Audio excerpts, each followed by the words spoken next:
Magandang araw po sa inyong lahat at magandang araw ng Lunes matapos ang Pasko ng Pagkabuhay. At dahil back to normal na naman po tayo dito sa Pilipinas, inaasahan natin na tuloy na naman ang politika. Hindi na bale nagputo ka na sa gitnang silangan, di bale na 170 na ang kada litro ng diesel, di bale na mas dadami pang hanay ng nagugutom sa Pilipinas. Basta ang importante sa Administrasyong Marcos Jr. ay masira si VP Sara Duterte nang wala na silang katunggali sa politika. At dahil yan ang kanilang layunin, asahan natin na tuloy-tuloy na naman ang impeachment sa House of Thieves sa Committee of Injustice.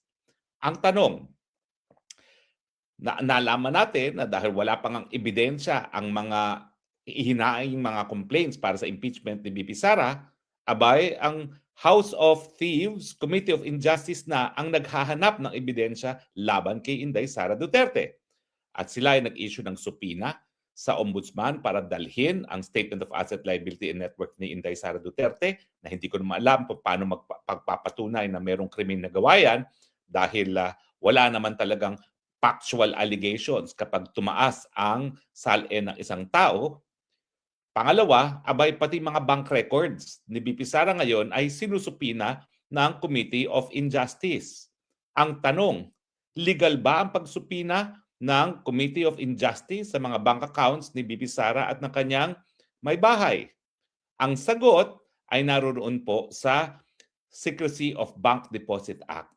Ang nakasaad po dyan sa batas na yan, pwede lamang maisiwalat sa publiko ang bank accounts ng ating mga bank depositors. Una-una, kung pumayag ang may-ari ng account, na hindi naman po pumapayag si VP Sara. Pangalawa, kung ito ay merong court order galing sa hukuma na naglilitis sa isang public officer para sa graft and corruption, at alam nating wala naman pong kahit anong kaso sa hukuman si Inday Sara para sa ill-gotten wealth.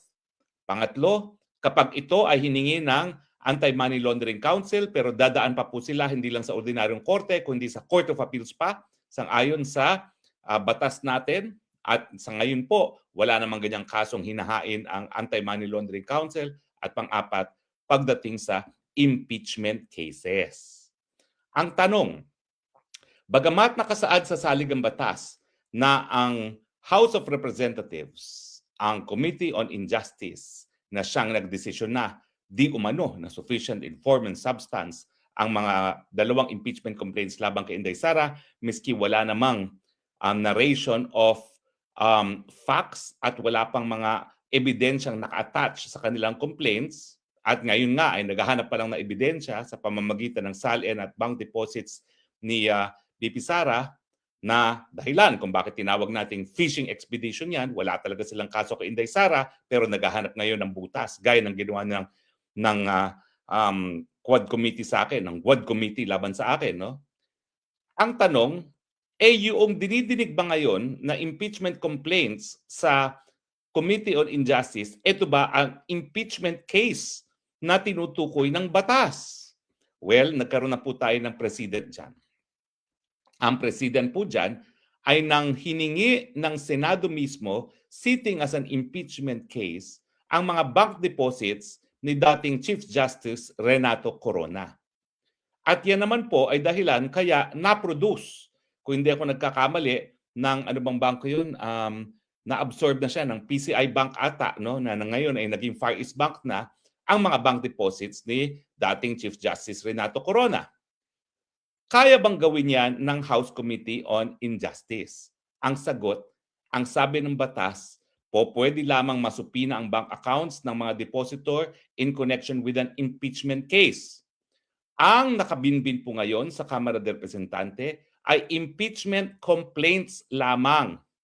At kapag nagkaroon ng determinasyon ang Committee on Injustice at sinang-ayunan ng plenaryo ng Kongreso, ang magkakaroon ay ang initiation of an impeachment proceeding. Ang kaso, ibig sabihin, ay hindi po nakabinbin sa Kamara. Yan po ay kapag merong probable cause, ihahain at didinigin ng Senado bilang isang impeachment case. Ibig sabihin, ang impeachment case po na nakasaad sa Secrecy of Bank Deposits Act ay yung mga impeachment complaints na naihain na ng mababang kapulungan sa Senado para magkaroon na ng impeachment case. Ang sagot, therefore, walang kapangyarihan ang Committee of Injustice ng House of Thieves na magsupina ng bank accounts ni BP Sara at ng kanyang kaanak dahil hindi pa po impeachment case ang nakahain sa mababang kapulungan, kung hindi impeachment complaints lamang na isang pamamaraan para masimulan pa lamang ang impeachment proceedings na magbubunga ng isang impeachment case na didesisyonan ng Senado. Siyempre, dahil ang kanilang pakay ay sirain lamang si BP Sara, naniniwala ako na gagamitin nila ang santong papaspasan para makuha ang dokumentong kinakailangan nila sa mga bangko sa pamamagitan ng pananakot dahil sila ay meron ding Committee on Banking at doon nila ilalabas ang mga sa tingin nila mga impormasyon na makakasira kay BP Sara. Pero naniniwala naman po ako na ang ating hudikatura ay hindi matutulog at ipapatupad ang batas at mag-i-issue ng TRO kung hindi talaga dadalhin sa santong paspasan ang pagkuha ng mga dokumentong ito. Pero ang aking konklusyon, wala pong karapatan ang House Committee on Injustice na isupina ang mga bank deposits ng kahit sino man dahil ang exception dun sa pagbabawal at pagsasapubliko ng mga bank deposits ay kaugnay lamang sa isang impeachment complaint na hindi pa po naisasampa at hindi pa nakahain sa Senado. Sana po ang ating hudikatura itaguyod muli ang ating batas at ang karapatan ng lahat kasama na ang karapatan ng ating Vice President. Maraming salamat po sa inyong patuloy pagtangkilik. Ito po inyong spokes ng bayan, Harry Roque, nagsasabi, I love you, Philippines. You're the only country that I have. You're the only country that I love. God bless the Philippines. Bye.